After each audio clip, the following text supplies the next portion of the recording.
Which Kang will ultimately win in the end? Time is a circle. You're destined to fight yourself for the ultimate prize, everything and nothing. This is the complicated story of a single man and his adventures with and inside of time. The tale of Kang the Conqueror is not an easy one to tell just off the cuff. Kang has been in the comics since issue 8 of the Avengers and has been one of their most enduring enemies. Even his alternative selves of Rama Tut, Scarlet Centurion, and Immortus, just to name a few, have always been featured heavily over the years. To talk about Kang is to discuss the concepts of revenge and what we leave behind when we are gone. In some way or another, each of the Kangs in the timeline are all concerned with the two things above all others: vengeance and legacy. Will they create an empire of conquest and strength so powerful and endures all the time? Or will they make sure that the timeline is preserved in a stable order forever? Because most Kangs are opposed to each other's goals, it does beg the question, which Kang will win in the end? Well, in order to know that, we first need to know a little bit about the man under the mask of Kang the Conqueror and all his variations in time. So, let's go back to the beginning.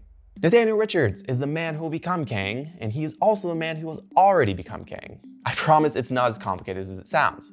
Born into the 31st century, 1,000 years after the Avengers and the Fantastic Four, this young man can trace his lineage all the way back to Reed Richards, and just like his ancestor, is gifted with incredible intellect. Growing bored of the century in which he lives, where there are no great problems to be solved and no wars to fight, young Nathaniel Richards sets out to find a new place for himself, engage in new challenges. To this end, he travels to the one-time residence of Dr. Doom, and using plans discovered there, he recreates the villain's time machine. In order to travel back in time and have the adventures that Nathaniel craves, he disguises the time machine in a building carved in the likeness of a sphinx and then pulls the switch. Hurtling through time and crash landing in the year 1940 BCE, Nathaniel is found by the desert-dwelling primitives and uses advanced technology to frighten and dominate them. This was the birth of the pharaoh Rama Tut. Not well known to history, and with a short reign of only a few decades, this was the first taste for Nathaniel of greater potential. Rama Tut was armed with two great advantages in his day: knowledge of the future events yet to unfold, and the advanced technology from his era that he was able to bring with him to the past. Nothing was more potent in his arsenal than the ultra-diode ray. This fearsome weapon was capable of firing a beam that could drain the target's strength and powers, rendering them unconscious. Additionally, it could be fired at a lower setting to mind control victims. It was this weapon that was the secret of Rama Tut's control of the native tribes of this ancient era. There is one important piece of information that Rama Tut attempted to use to his advantage right away. In the area of Egypt where his time machine deposited him, a mutant of particular infamy would be born. The mutant tyrant known as Apocalypse. Perhaps one of the X-Men's most powerful foes was right at Rama Tut's doorstep. He meant to find the young mutant and subvert the future by holding him into his empire. Rama Tut wanted Apocalypse to be his heir. This is our first real glimpse at the side of Nathaniel Richards. At this time in his life, Nathaniel didn't expect to live forever and was looking to create a lasting empire, to change the future. In the end, Rama Tut was foiled by the continued interference of heroes from the 20th century, including the Fantastic Four, with the Sphinx firing a time machine escape pod into orbit and intending to have Nathaniel return home, leaving the Sphinx behind for all to marvel at. Funny how that worked out. Attempting to return home to the 30th century, his escape ship was caught in a time storm and instead dropped him into the 20th century. Finding a floating Dr. Doom in space, Nathaniel rescues him and then sent the evil doctor on his way. Emboldened by his meeting with Dr. Doom, Nathaniel crafted a new plan. Since he was trapped in the 20th century, he would once again attempt to conquer Earth for himself. This time, he didn't have the ultra-diode ray or all the advanced technology from his era, so he had to devise something more cunning to win the day. Creating a new identity as the Scarlet Centurion, Nathaniel contacted the Avengers of the past era and convinced them he was a great benefactor. Providing them with information and aid, he gained their trust over time and then had the Avengers remove the rest of the superheroes of the time period from the board, defeating them one by one.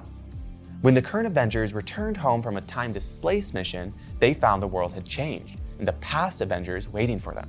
Scarlet Centurion had laid a trap years in the making.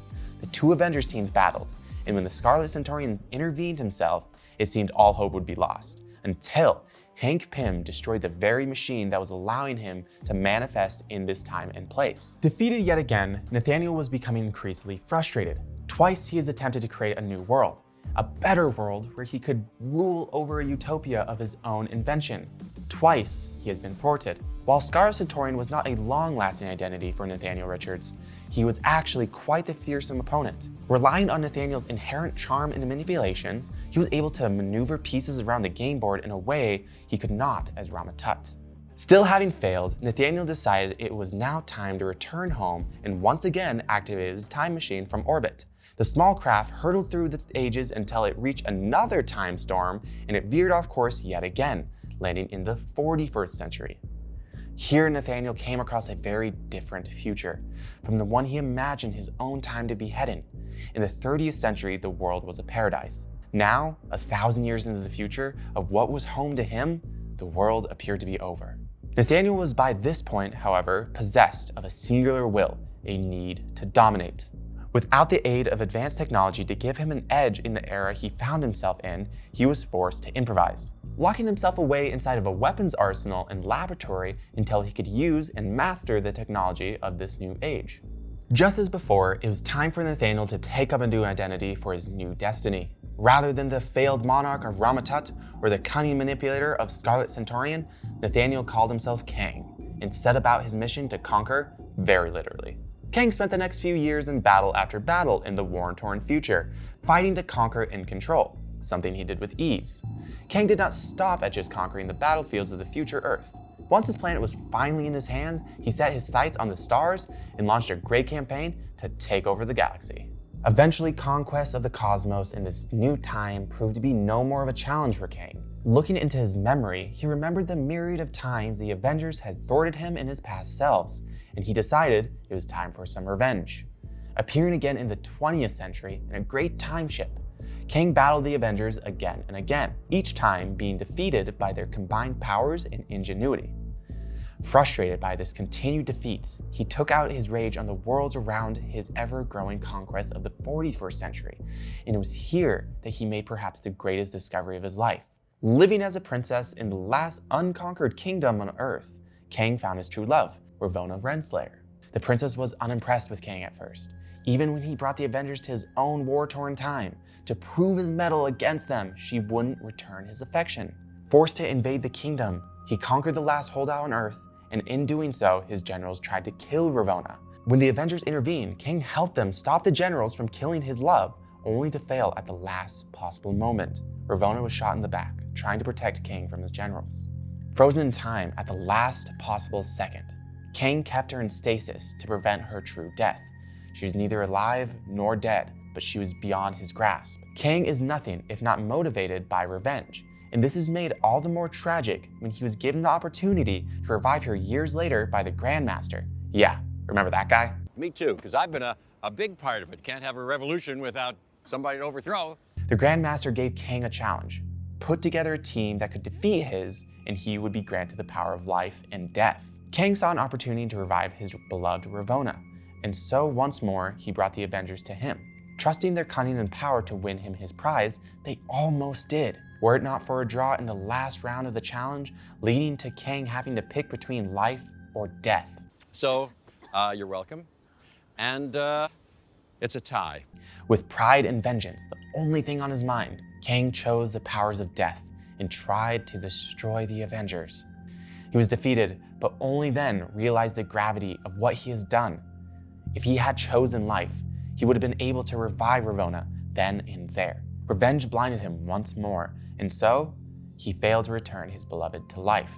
Kang's legacy in comics is about failure and opposition.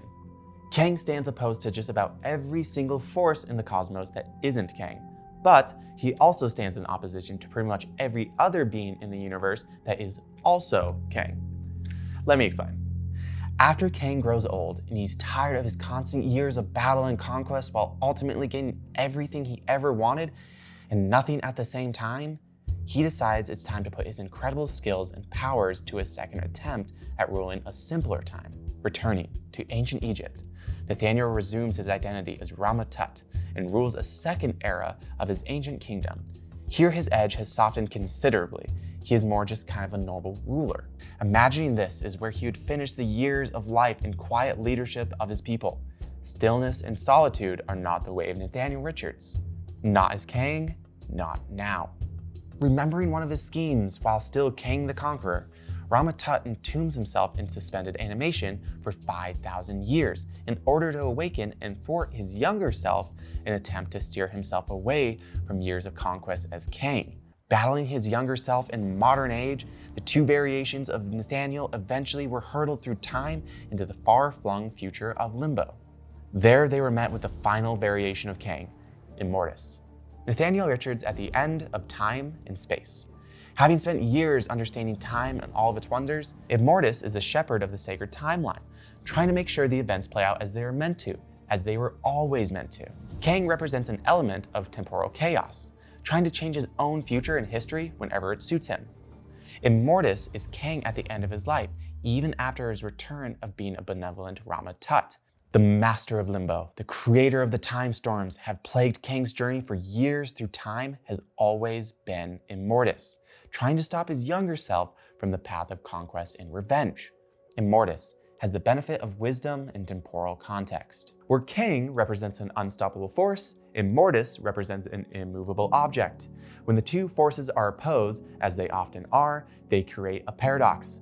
The greatest foe for Kang has and always will be another Kang. When there are no more worlds to conquer, there is only one final battlefield, conquering oneself. It's here that our understanding of Kang comes to a close.